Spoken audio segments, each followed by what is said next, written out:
library families, Miss Laura here from the Innisfail Idea Lab and Library, and thanks for joining me for today's STEAM activity.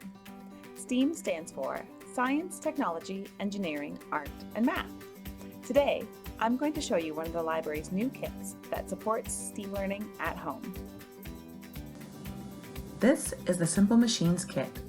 It comes with a catapult that you construct yourself. This kit was made on the laser engraving machine at the library. While building, discuss what part of a catapult is a simple machine. What other simple machines do you know, and how do they react to or change the direction of a force when it is applied to them? For more advanced learners, you can even research the history and physics of the catapult.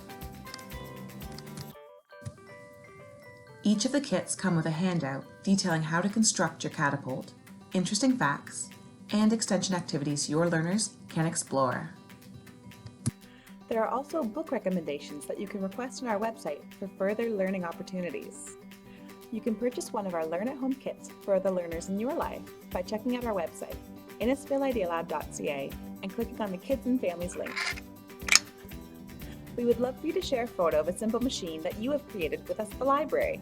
You can tag us on social media at Innisfail Idea Lab, or you can send me an email at ljefffery@innisfailidealab.ca. Hope to see you all soon. Take care.